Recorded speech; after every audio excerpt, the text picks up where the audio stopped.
भारत माता की। क्यों भाई, निजामाबाद वालों की आवाज को क्या हो गया है? मोदी जी दिल्ली में है, उनके तक आवाज जानी चाहिए। दोनों हाथ उठाइए, तेलंगाना में सरकार बनाने के निश्चय की मुट्ठी भींचिए और प्रचंड आवाज से बोलिए, भारत माता की जय श्री राम, जय जय श्री राम। मंच पर उपस्थित मेरे साथी मंत्री और तेलंगाना भाजपा अध्यक्ष श्रीमान किशन रेड्डी जी, मेरे साथी मंत्री पूर्व अध्यक्ष श्री बंडी संजय कुमार जी, मेरे मित्र और संसद सदस्य श्रीमान एटेल्या राजेंद्र जी, जो हल्दी बोर्ड के पीछे पड़ गए थे और निजामाबाद में हल्दी बोर्ड लाने में जिनका बड़ा योगदान है, ऐसे हमारे सांसद अरविंद धर्मपुरी जी,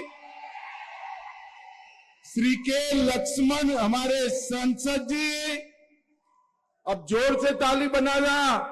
राष्ट्रीय हल्दी बोर्ड के पहले अध्यक्ष पल्ले गंगा रेड्डी जी, श्री ए महेश्वर रेड्डी जी, श्री पैडी राकेश रेड्डी जी, श्री दंपल सूर्यनारायण राव जी, श्री दिनेश कुलाचारी जी, और आज निजामाबाद की ये वीर भूमि पर आए हुए प्यारे भाइयों, बहनों, माताओं और मेरे जिगर के टुकड़े जैसे युवा मित्रों, आप सभी को नमस्कार।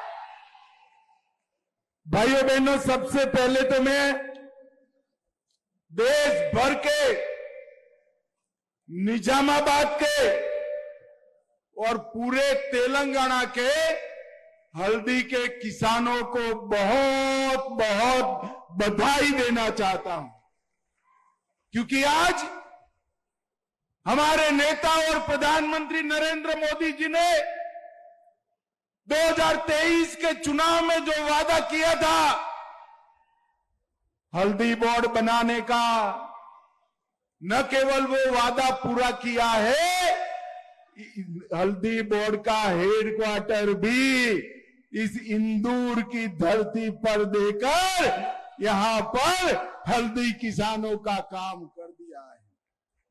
भाइयों बहनों, मोदी जी जो वादा करते हैं उसको पूरा करते हैं, इसीलिए कहते हैं मोदी जी को कहते हैं वो करते हैं। भाइयों बहनों, यहां आने के पहले निजामाबाद के लोकप्रिय नेता स्वर्गस्थ डी श्रीनिवासन श्रीनन्ना जी का आदम कद प्रतिमा का यहां उद्घाटन किया है। मैं श्री डी श्रीनिवासन जी को बहुत बहुत मनपूर्वक याद कर श्रद्धांजलि देना चाहता हूं। भाइयों बहनों, आज बड़े हर्ष का दिन है। मोदी जी ने देश भर के हल्दी किसानों की 40 साल 4 दशक पुरानी मांग को आज पूरा कर दिया और हल्दी बोर्ड को चालू कर दिया है। हमारे सांसद अरविंद धर्मपुरी, किशन रेड्डी, इटेला राजेंद्र जी और मेरे साथी बंडी संजय कुमार जी का बड़ा योगदान है ये हल्दी बोर्ड के लाने के लिए। आज मैं निजामाबाद की इस किसान सम्मेलन को कहना चाहता हूं, एक बार दोनों हाथ खड़ा कर मोदी जी के समर्थन में अपने स्थान पर खड़ा होकर जोर से ताली बजाकर धन्यवाद करिए। हल्दी बोर्ड के लिए। मोदी जी ने वादा जो किया था वो वादे को पूरा किया बैठे बैठे, और इससे हमारे निजामाबाद की, तेलंगाना की, भारत की हल्दी आने वाले दिनों में विश्व के बाजार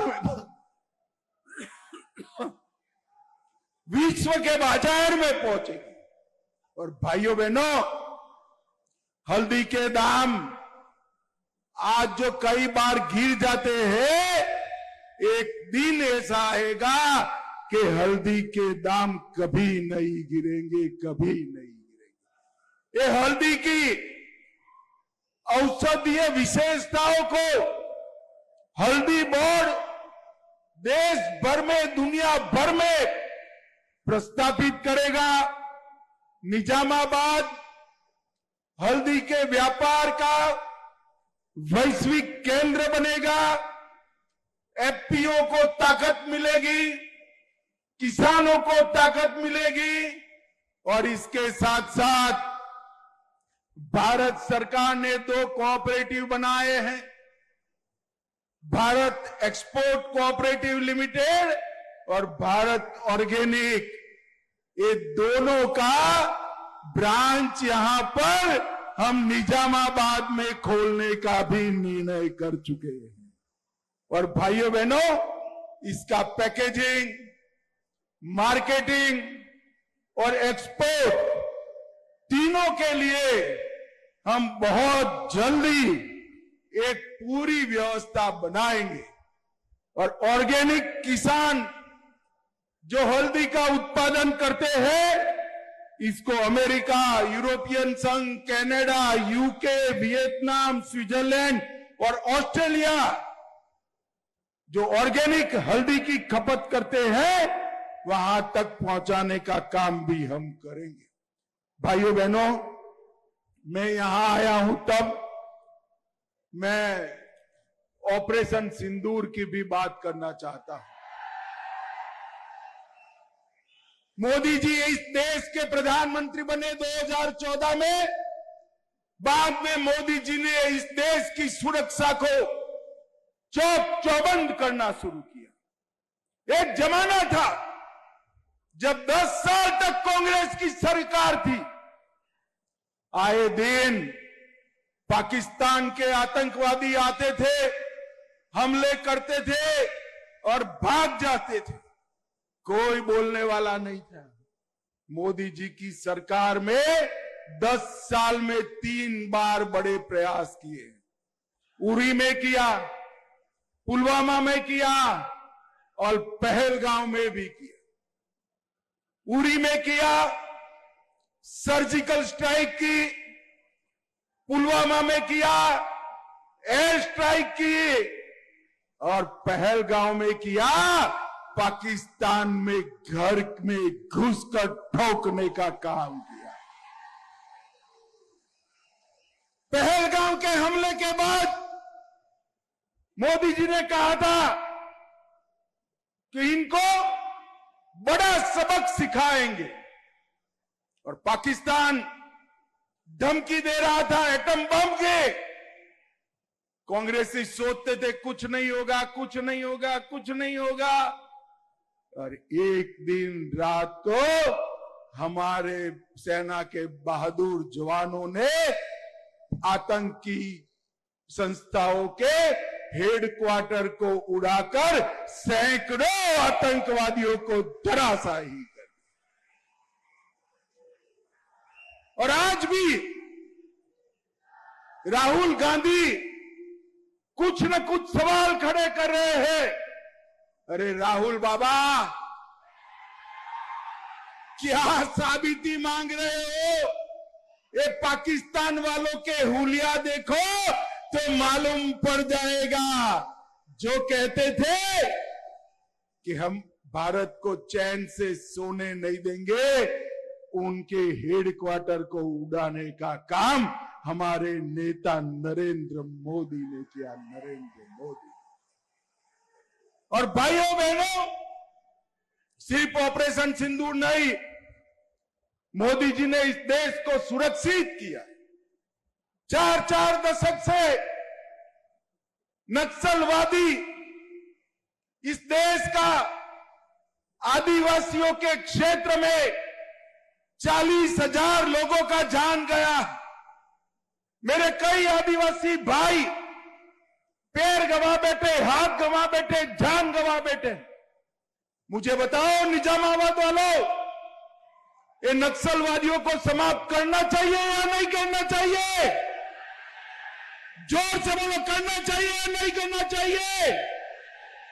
ये तेलंगाना कांग्रेस पार्टी के अध्यक्ष कहते हैं कि इनको शरण में लाओ।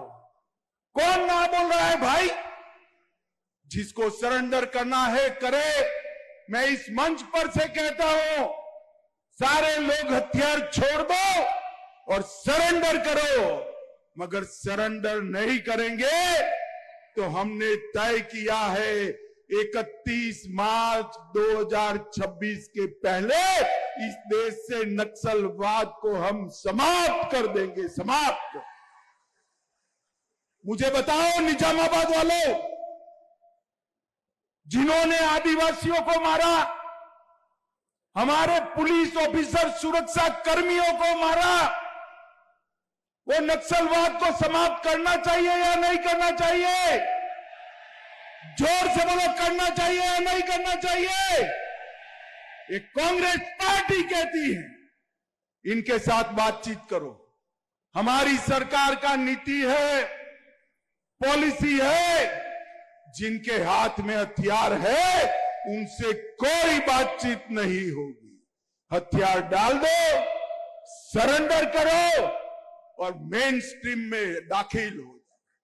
10,000 लोग उत्तर पूर्व में, नॉर्थ ईस्ट में हथियार छोड़कर मेन स्ट्रीम में आए।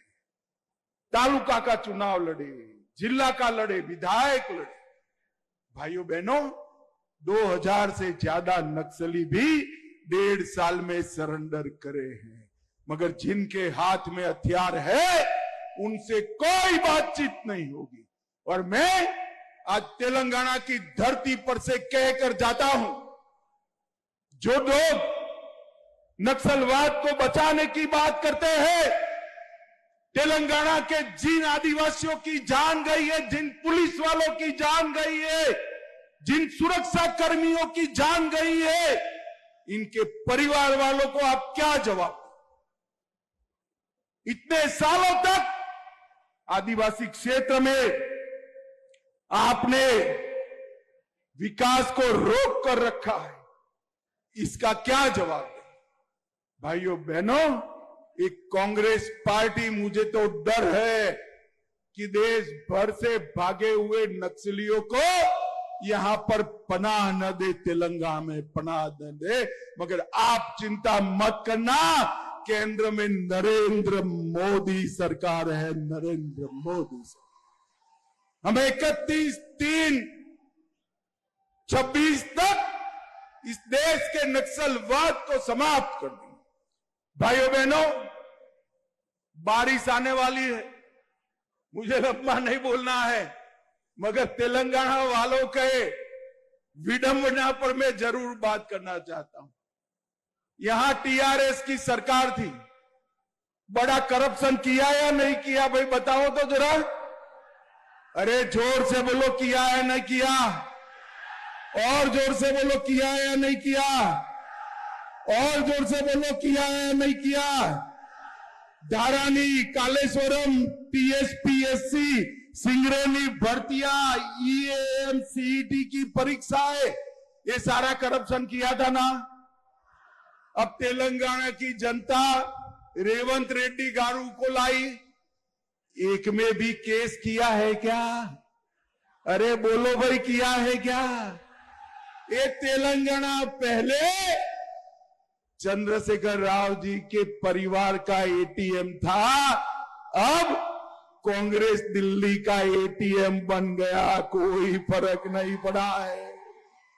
आज भी भ्रष्टाचार टीआरएस के शासन की तरह ही हो रहा है।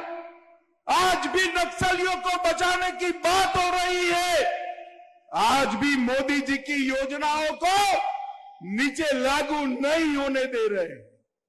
भाइयों बहनों, मैं कहने आया हूं, एक बार किसान, दलित, आदिवासी, महिला और युवा का भला चाहते हैं, मेरे पिछड़े वर्ग का, ओबीसी का भला चाहते हैं, तो वो भला केवल मोदी जी की डबल इंजन सरकार ही कर सकती है, और कोई भला नहीं कर सकता। हम तो भ्रष्टाचार के कारण तेलंगाना की जनता ने टीआरएस को निकाला, बीआरएस को निकाला, और उनके भी भ्रष्टाचार ज्यादा करने वाले, भ्रष्टाचार में उनके बाप जैसी कांग्रेस पार्टी आ गई। तेलंगाना वहीं का वहीं रह गया। भाइयों बहनों, तेलंगाना के चहुमुखी विकास के लिए यहां कांग्रेस पार्टी की सरकार भी नहीं चलेगी, टीआरएस की भी सरकार नहीं चलेगी। केवल और केवल नरेंद्र मोदी जी के नेतृत्व में भारतीय जनता पार्टी की सरकार कर सकती है। आज यहां पर मोदी जी ने किसानों को कहा हुआ एक और वादा पूरा हुआ है। मोदी जी ने किसानों के भले के लिए ढेर सारे काम किए हैं। बजट में 1 लाख करोड़ की बढ़ोतरी की। हर किसान के अकाउंट में 6,000 रुपया जाता है। यूरिया, डीएपी के दाम बढ़ने नहीं दिए। किसान बीमा पहले कभी मिलता नहीं था, अब किसान को मिल रहा है। और अब हल्दी बोर्ड की भी रचना हो गई है। भाइयों बहनों, आने वाले दिनों के में मोदी जी ने दलित, पिछड़े, आदिवासी, गरीब, युवा और महिला के लिए, किसानों के लिए जो काम किए हैं, हम उसको आगे चालू रखेंगे। और मैं रेवंत रेड्डी को कहकर जाता हूं, भाई रेवंत रेड्डी जी, आपको जनता ने पावर दी है, हमारे तेलंगाना को नक्सलियों का अड्डा मत बनने देना, मत बनने देना। और भाइयों बहनों, वो जो करे वो करे। फिर से मैं आपको कहकर जाता हूं, 31 मार्च 2026 को हम नक्सलवाद को समाप्त कर देंगे, पूरे देश से समाप्त करेंगे। फिर से एक बार तेलंगाना के और देश भर के हल्दी के किसानों को मोदी जी की ओर से बहुत बहुत बधाइयां और हल्दी बोर्ड बनने के बहुत बहुत अभिनंदन। वंदे मातरम। मेरे साथ पूरे जोश और खरोश के साथ दोनों हाथ उठाकर प्रचंड आवाज से बोलिए, भारत माता की वंदे वंदे। जय श्री राम, जय जय श्री राम।